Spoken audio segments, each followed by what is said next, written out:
Fala, fala meu povo! Felipe aqui trazendo para vocês mais um vídeo sobre a venlafaxina, mas hoje vamos falar da venlafaxina em populações especiais, crianças, adolescentes, gestantes, lactantes e idosos. Gente, vamos falar então de criança e adolescente. A gente não tem uma aprovação formal pelo FDA ou pela Anvisa da utilização dessa medicação nessa faixa etária. Entretanto, alguns estudos mostram que nós podemos sim utilizar esse antidepressivo tão potente para alguns casos específicos, como transtornos depressivos e transtornos ansiosos resistentes ao tratamento nessa faixa etária.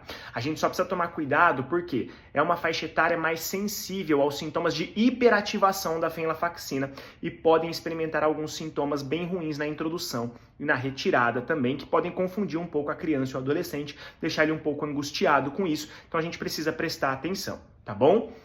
Gestantes. Gente, a venlafaxina é uma medicação que não está muito associada à teratogenicidade, tá bom? Então, é uma medicação possível de ser pensada no tratamento da sua gestante. Entretanto, temos alguns relatos de aumento de pressão arterial na gestação e, com isso, favorecendo ao risco de complicações desse aumento de pressão arterial na gestante, como pré-eclâmpsia, eclâmpsia, entre outras questões. E também existem alguns estudos que mostram pra gente que o uso de venlafaxina na gestante pode causar uma síndrome de abstinência fetal nas primeiras 24 a 72 horas de nascimento, na qual o bebê pode apresentar irritabilidade, muito choro, inquietação, aumento da frequência respiratória, tá bom? Isso não é tão comum assim, mas como tem alguns relatos na literatura, eu preciso trazer aqui para vocês, tá bom? E na lactação, em quem está amamentando?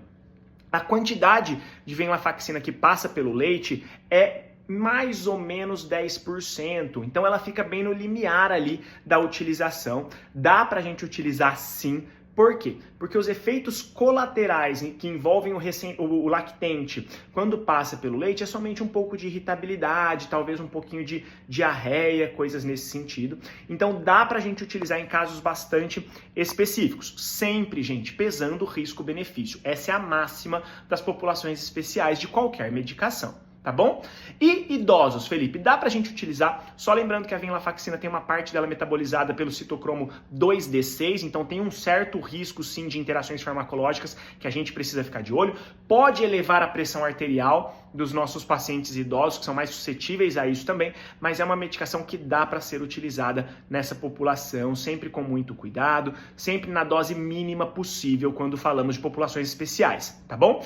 Então, populações especiais, um grande resumo de venlafaxina, dá para usar, sempre de preferência na dose mínima possível, sempre tomando muito cuidado com os efeitos colaterais de introdução, efeitos de retirada e também tomando bastante cuidado com essa questão dessa abstinência do recém-nascido quando a gente usa em gestantes, tá bom? Tchau, tchau e até a próxima!